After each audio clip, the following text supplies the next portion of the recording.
Reaction video lang to. Shoutout sa inyo dyan. Founder ng Kalingap.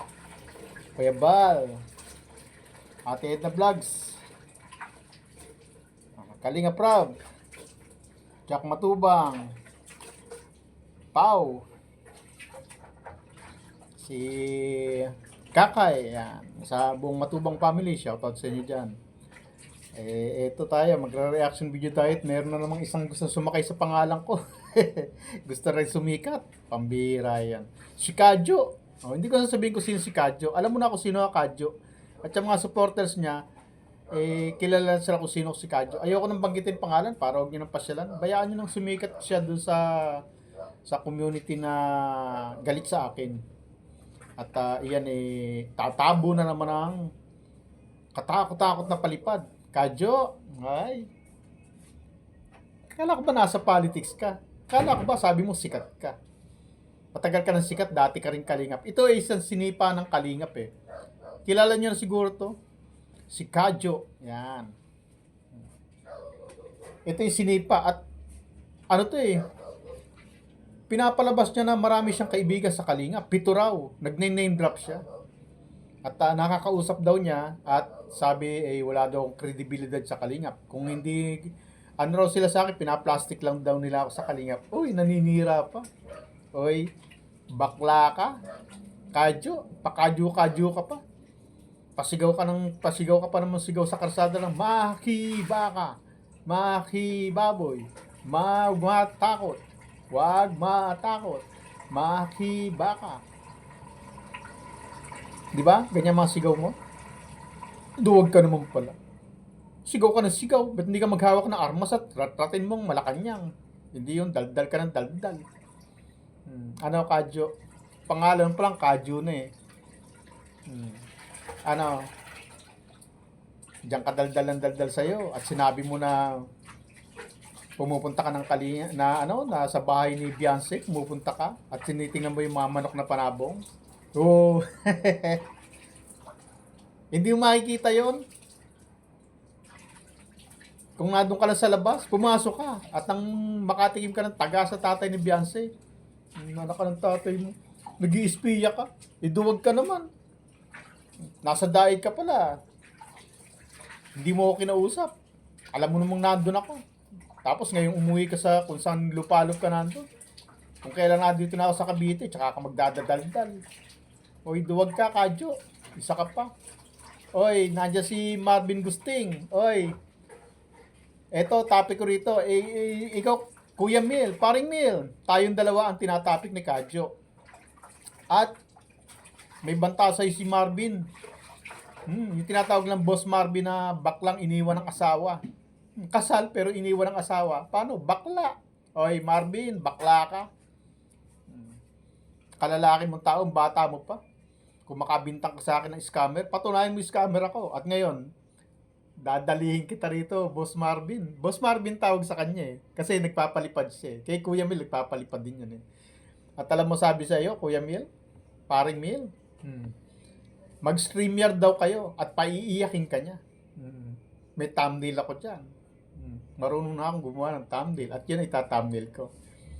Ano, Marvin Gusting, ano, kasal kayo, pero iniwan ka ng asawa mo? Hiwalay kayo?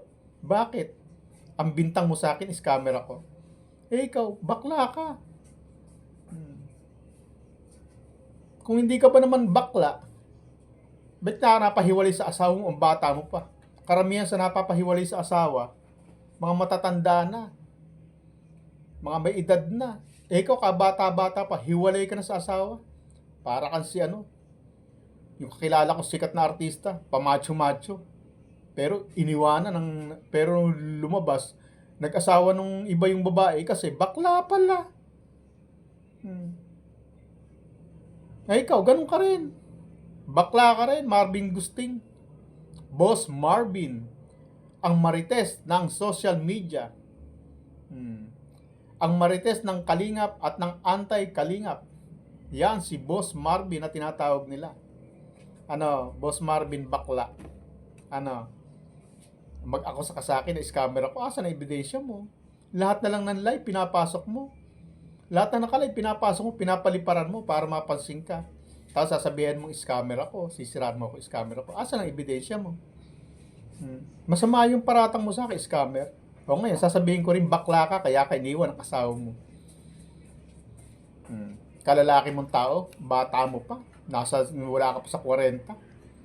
Iniwan ka na ng asawa. Wala ka ng asawa, wala ka ng jowa. At ngayon, wala kang jowa. At wala kang syota. May karelasyon ka ba? Pakalat-kalat ka social media, nagpapapansin ka. Paano? Bakla ka. Ano, baklang Marvin. Scammer ako ha. Ikaw, bakla. Mamaya, itatapik pa kita. Hindi kita tantantanan. Mag-live ako na mag-upload video ko at hindi kita tatantanan. Kala mo Oy, Marvin, bakla ng social media. Marites ng mga marites. Kalalaking tao, marites, bakla. Ano, paiyakin mo si Kuya Mil? Saan? Sa kurot? Ano? Marvin Gusting. Duda ko mga nasa 34 ka lang 34 o 35, 36, nasa ganyang edad ka pa lang Pero hiwalay ka na sa asawa. Paano? May nadiskubre, no? Bakla ka. Ako, binabato nyo ako nung binabato ng kung sino-sino jowa ko.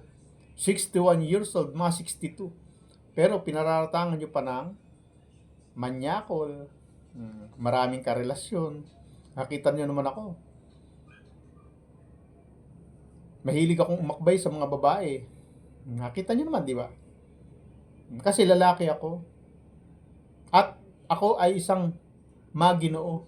Hindi ako manyakol na tulad ng sinasabi ninyo. Kasi kung manyak ako, iiwasan ako ng mga babae dahil manyak ako. Pero, dahil sa pagkamaginoo ko, walang ganun na manyakan nangyayari. Umakbay ka lang sa babae, umakbay lang ako sa babae, manyakol na. Hindi ganun. Maginoo yun. Kasi kung hindi ako maginoo, papayag ba yung babae na akbayan ko habang nagpipicture? Kasi, meron akong karisma. May karisma lang ako, hindi ako manyak. Kung manyak ako, dapat pandidirihan ako ng mga babae. Hindi papayag na aakbayan ko sila. At habang nakakbay ako sa kanila, hindi sila papayag na minsan may naka-appreciate sa akin, minsan may nagpapakiss pa nga sa akin sa teleserye. Paano mo ako masasabing manyakis? May minanyak ba ako? Paano mo masasabing manyakis ako, scammer ako? Kayo, kung magparatang kayo, kala nyo, kagagaling nyo. Ikaw, Marvin Gusting. Ano ka? Kalalaki mong tao, ang bata mo pa. Pero wala ka ng asawa, iniwanan ka na, kasal kayo, pero hiwalay kayo. Bakit? Siguro, jutay, o kaya naman, potsu, o kaya naman, bading ka. Kala nyo, madadali nyo ako, kala ko mapipikon nyo. Pinasok ko kaya yung live ni Kadyo. Nagbanatang kami doon. Kala nyo, atasan ko kayo. Kahit anong paratang nyo sa akin, hindi tatalab yan. Like kayo lang nag-uusap niyan. Walang kahit isang kalingap na maniniwala sa inyo. At nag-name drop ka pa, Kadyo 7 taga-kalingap ang kaibigan mo. Aba, dami mong kaibigan taga-kalingap. Aba, pinaparatangan pa ng hudas ang kalingap. Biruin mo, 7 kalingap ang kaibigan mo. Pero, nung tinatanong kita, pangalanan mo, ayaw mong pangalanan. Kasi bakla ka rin, duwag ka pa. Kayong mga anti-kalingap, kaya ayoko dyan sa anti-kalingap, yung mga bakla yan Salcedo, bakla. Si Pisot, bakla. Si Kadyo, bakla. Si Marvin, bakla. Anak kayo ng tatay nyo. Mabuti umalis ako dyan. Kaya galit na galit kayo sa akin, umalis ako sa community ng mga bakla. Si Kadyo, pupunta raw ng bahay ni Beyonce, titingnan kung may mga manok. Pero hindi makalapit kasi takot mataga. Tagain ka ni Padi, ewan ko lang sa'yo. Hindi raw siya nagpapakita, pero nakarating na raw siya doon. Eh, paano kung magpapakita? Takot ka nga, duwag ka pa, bakla ka pa. Puro ngaw-ngaw lang alam ninyo. Oh, paring Mil, Kuya Mil. May sabi sa'yo si Marvin, pumasok sa live ni Kadyo at mag-StreamYard daw kayo, kasi ikaw topic ni Kadyo tsaka ako. Mag-StreamYard daw kayo at paiiyakin ka niya. Bye-bye.